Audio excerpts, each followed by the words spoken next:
5, 4, 3, 2, 1.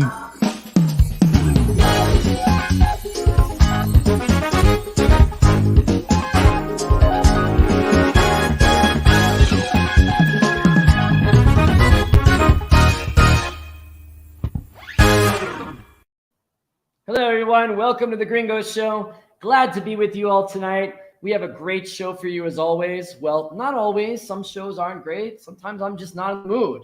But tonight I am in the mood, and we've got for you jealous girlfriends, people who like to press big red buttons, caguamas, weed, and dancing construction workers. What else do you need to do for the next 20 minutes of your life? So do not click away and start watching videos of dogs and cats that mimic human behavior. Yes, dogs smile and cats play the piano. We know this already, but stay with us and you're going to learn a little more about what's happening here in Mexico and the US. So let's get started. Singer Dua Lipa made a stop in Mexico City last weekend to shoot a commercial for Yves Saint Laurent, coming off a big win for Best Vocal Pop Album at the Grammys a few weeks ago. Her crazy fans were tipped off that she was in town, and when she walked out of the building, this happened.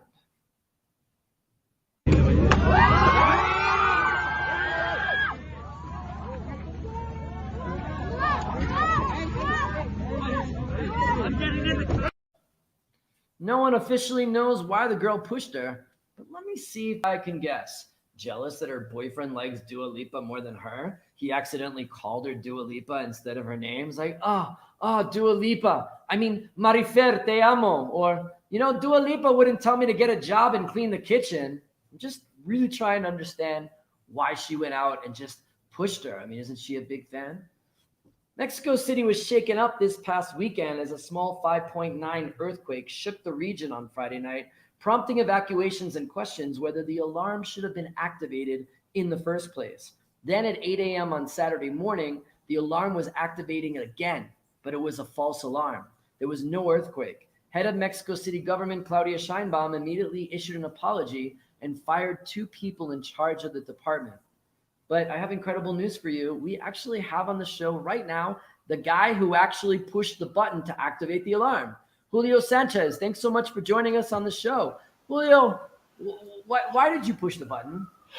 Well, first of all, you need to know that this job is really stressful, having this huge red button, it's always a temptation. So yeah, my job is always to wait for an earthquake to press that button. And finally the day came. I pressed that button with an earthquake, but the emotion was so big that the next day, my replacement, he told me, I bet you cannot press that button again. So wait, yeah. So time out. So on Friday night you pushed the button, there was an earthquake, right? You said the temblor was there, but maybe some people said it wasn't strong enough. But then on Saturday morning, 8 a.m., the button was pressed again. You pressed the button a second time?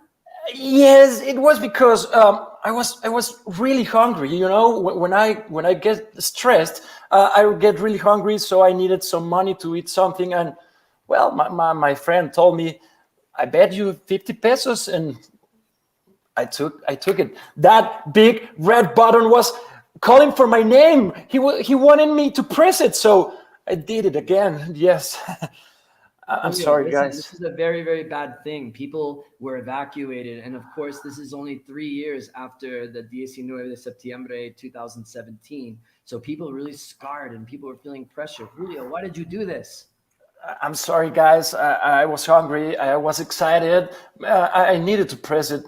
I hope you don't be mad with me. Okay, Julio, next time, make sure you press the button. There's an earthquake. Julio, the button operator for the C5. Thanks so much for joining us on the show today. Thank you. Don't Thank you. No, for sure I won't. I got fired. Okay, thank you very much. Mexico and the U.S. this week are struggling to deal with the new influx of migrants headed to the U.S. border, saturating facilities, putting a strain on law enforcement, and increasing tensions between the two countries. Mexican President Andrés Manuel López Obrador, in a recent morning press conference, shared that Biden's policies are a reason why people are coming across the border. Se crearon expectativas acerca de que con el gobierno del presidente Biden iba a haber un mejor trato a los migrantes. Y esto pues ha originado el que migrantes centroamericanos y también de nuestro país quieran cruzar la frontera, pensando de que es más fácil hacerlo. So basically he said that because Biden's a nice guy and Biden's policies are friendly, that people are coming across. Well, today, Biden, in his first press conference as president, which was primarily focused on the issue at the border, didn't agree with that sentiment. I guess I should be flattered. People are coming because I'm the nice guy. That's the reason why it's happening. That I'm a decent man, or however it's phrased. That, that's why they're coming, because no, Biden's a good guy. Truth of the matter is, nothing has changed. As many people. Yes, nothing has changed. He's right. This has been a problem for some time, and for some reason, AMLO struck a different tone with Trump, and it concerns Biden a lot. What about dealing with families? Why are not some not going back? Because Mexico is refusing to take them back. They're saying they won't take them back, not all of them. We're in negotiations with the president of Mexico. I think we're going to see that change. Yeah, isn't this weird that when Trump was around, things were a little bit easier and policies were a little bit different? Now when Biden's in charge, it's switched. It's interesting. The news media is somehow making it out that there are hundreds of thousands of babies in detention centers. Like when I have strong nightmares that I'm surrounded by thousands of babies with dirty diapers calling me daddy. And as the president pointed out, it's just not true. And it is, to deal with a 5 and 6 and 7-year-old. But you went down there and you saw the vast majority of these children, 70% are 16 years old, 17 years old. See, so most of the people, 75% of the children or the minors that are coming across are 17 and 18 years old. I'm not saying that there are not small children without their families. There are a lot of them as well. But this is an ongoing humanitarian crisis, and Biden attempted in the conference for Americans to be sympathetic to the plight of the migrant. In Mexico or in Guadalupe saying, I got a great idea. Let's sell everything we have. Give it to a coyote. Have them take our kids across the border into a desert where they don't speak the language. Won't that be fun? Let's go. That's not how it happens. Guadalupe, by the way, I think he meant Guadalajara, right? Yeah, he's 78. It's okay. The president also moved this week to put Vice President Kamala Harris in charge of the administration's effort on the border, and specifically asked her to work with Central American countries to ask for their help as well. A very challenging task indeed. We are going to continue to monitor this issue at the Gringo Show, so stay with us in the coming weeks. Ricardo Anaya is the candidate who lost to current Mexican President Andrés Manuel López Obrador in the 2018 election. Many said he lost because he was out of touch with the Mexican people, proposing complicated things like a universal basic income that just didn't resonate with enough voters for him to win. So to combat this, he decided a few months ago to do a listening tour of the country, traveling to different parts to better understand the issues in a possible 2024 presidential bid, which brings us to our new series. Where in Mexico is Ricardo Anaya? The former presidential candidate caused a stir in social media last week after saying this.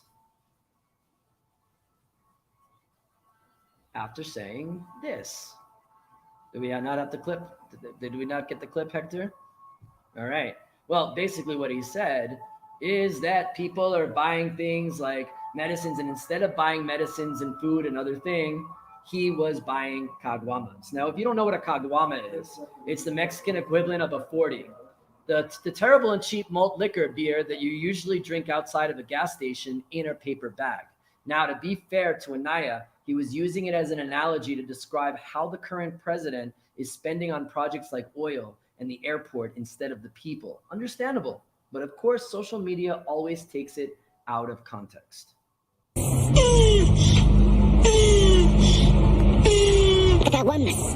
Get up! ¡Cállese, los chicos!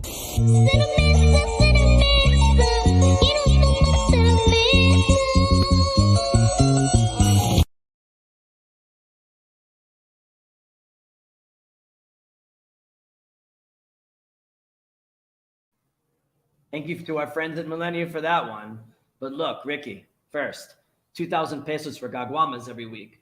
That's 60 caguamas. I haven't drank that much since the U.S. failed to qualify for the 2018 World Cup. Listen, if you're worried that you're out of touch, don't mess with the working man's alcoholic beverage, especially a caguama, because what I learned in my 11 years in Mexico, a caguama is as sacred as Luis Miguel. By the way, be careful next time you try to buy one in the supermarket.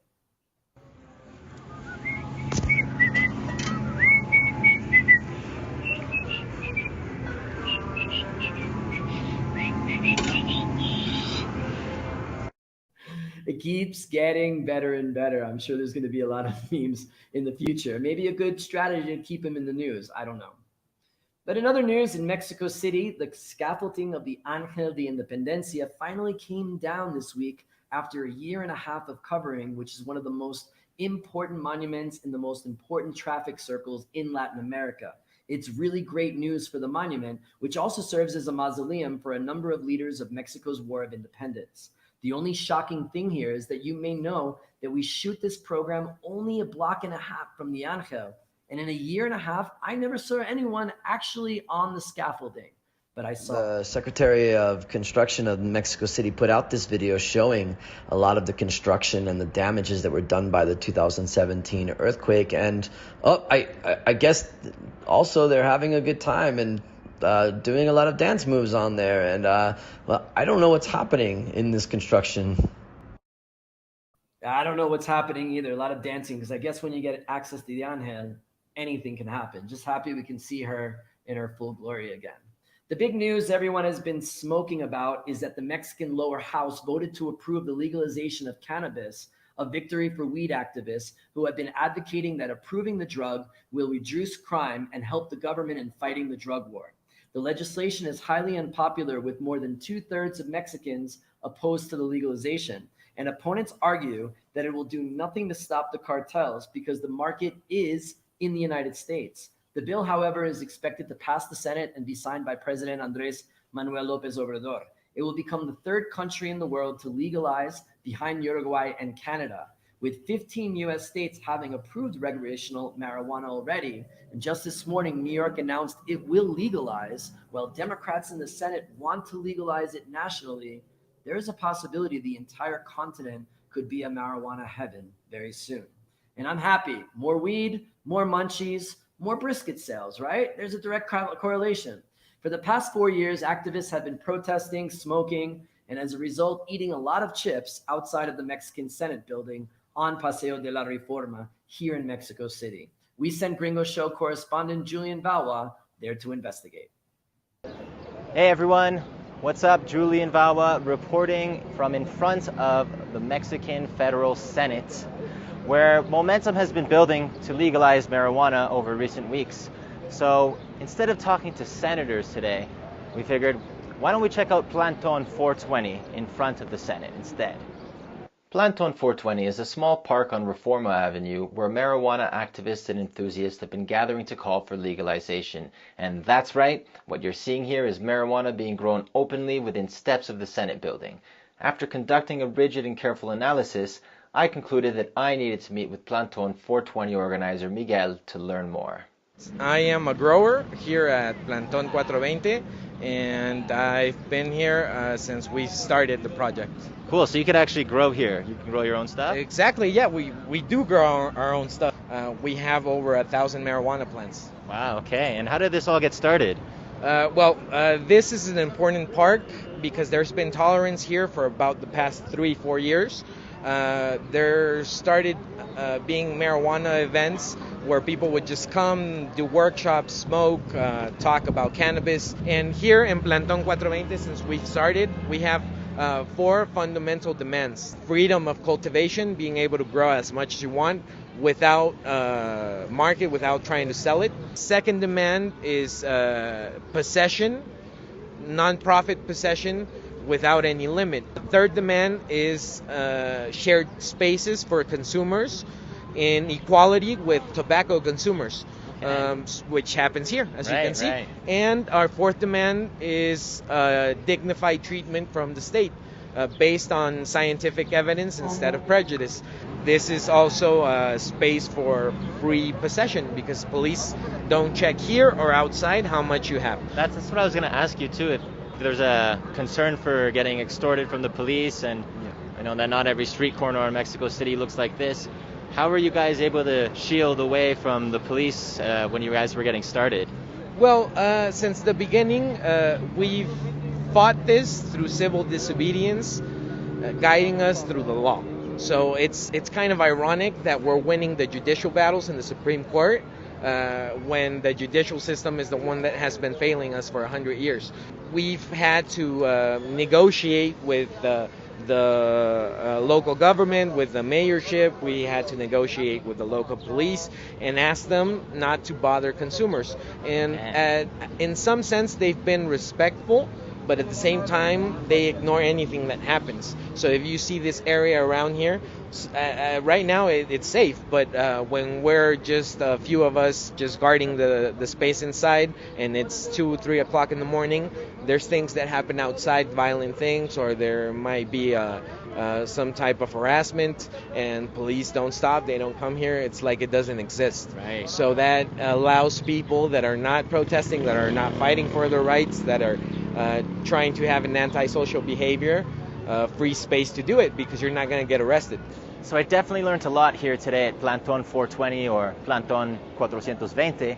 And I can't help but think of how this could be the beginning of a park in Mexico, or some place where, in other international cities where a lot of people get together and consume cannabis. Feels like this is kind of the start of this. Anyways, back to you, Dan.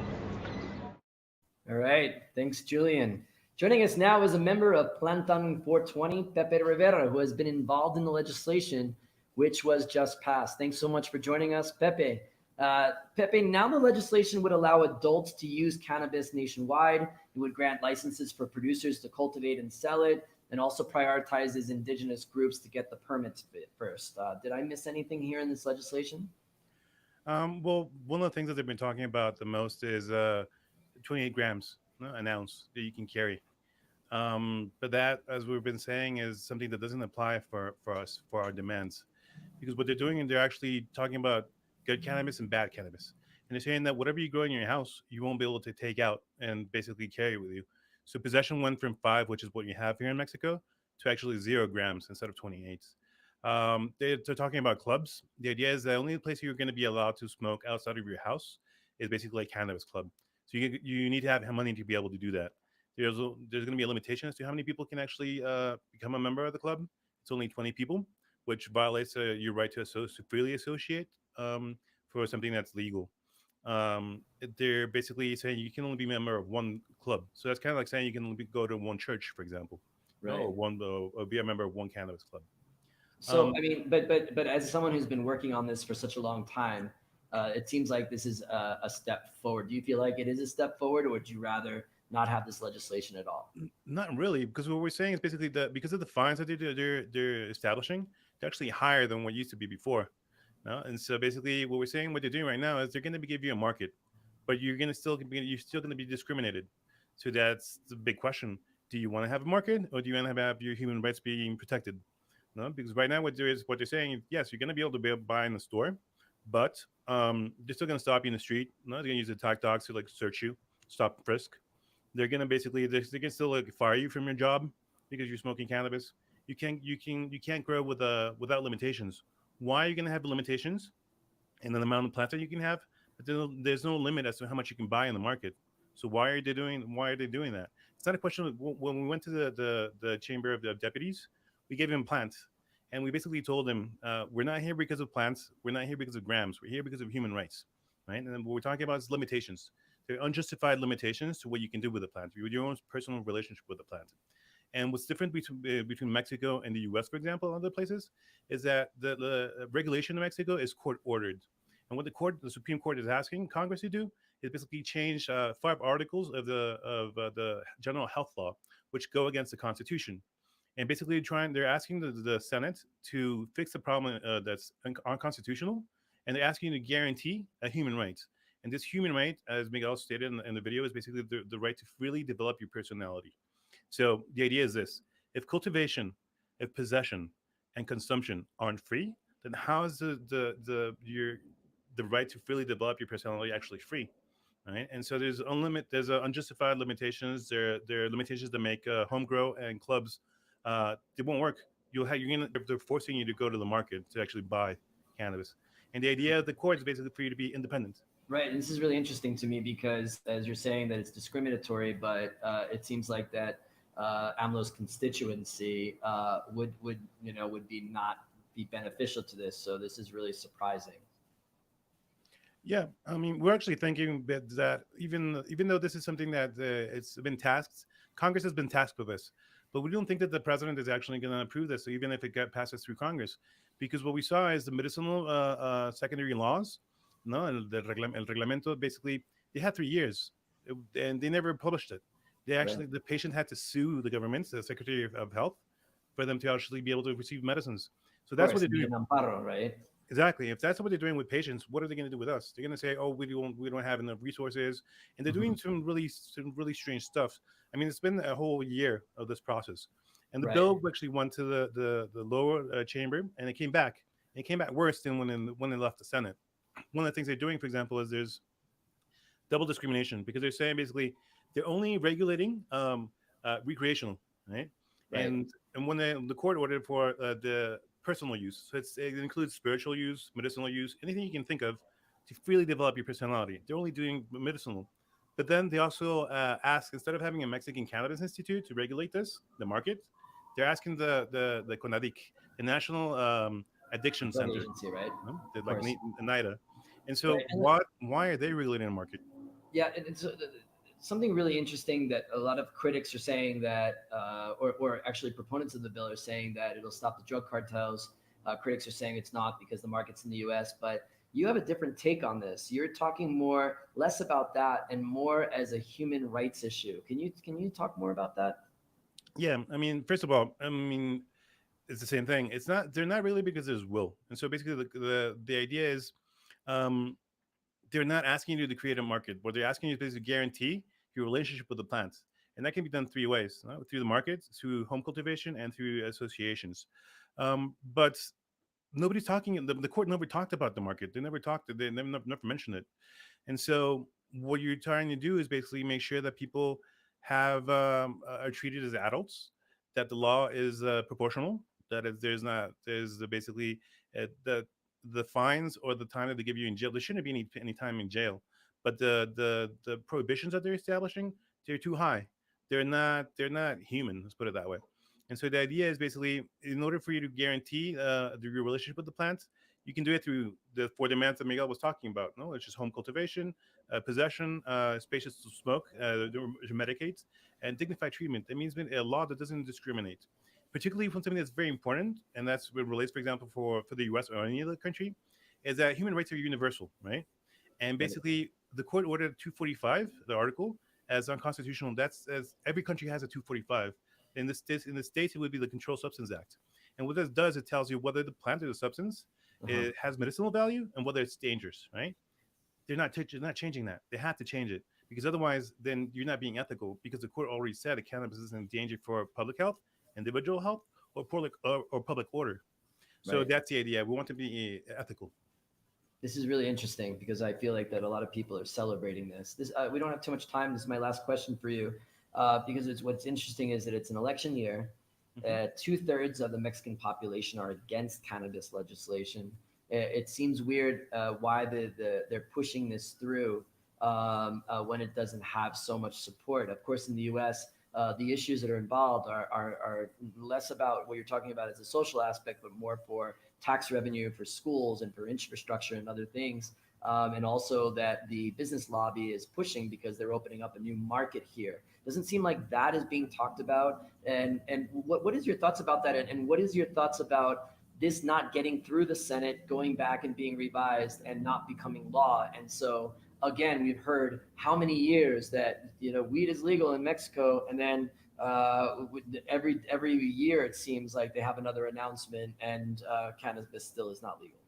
Well, see, the interesting thing is for us, specifically in terms of strategy, our best scenario is actually for the law not to pass. Because if the law doesn't pass, then basically the court has to do what's called a Declaratoria General de Inconstitucionalidad. And that basically means that the rights that I have, because I have an injunction and an amparo, so I can smoke anywhere. I can plant as many plants as I want, right?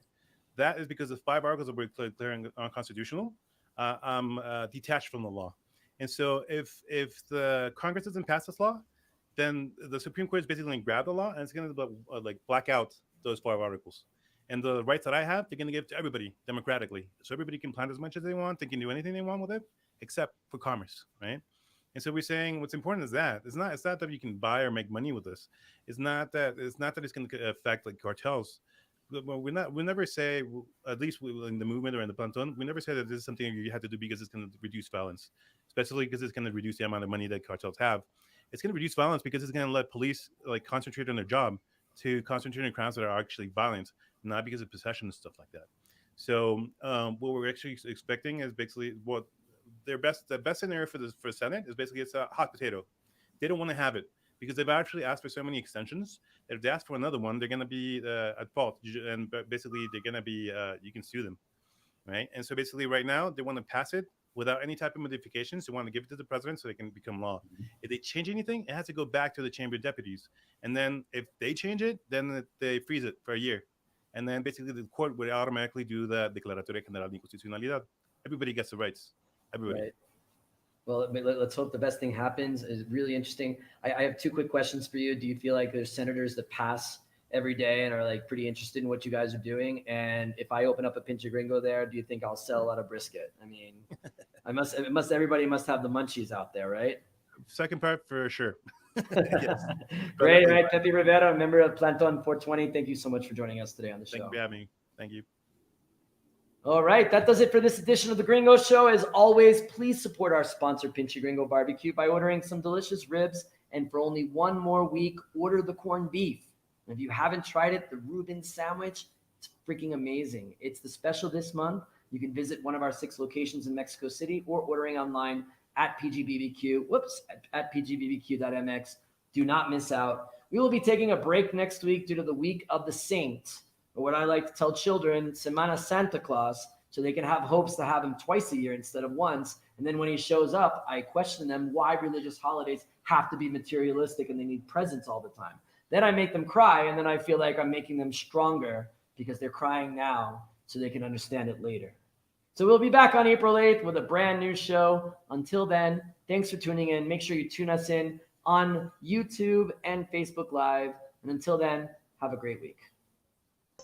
Pinche Gringo, Mexico is laughing thanks to you. We like to watch you dance salsa and listen to your bad Spanish too. We like to watch you almost die.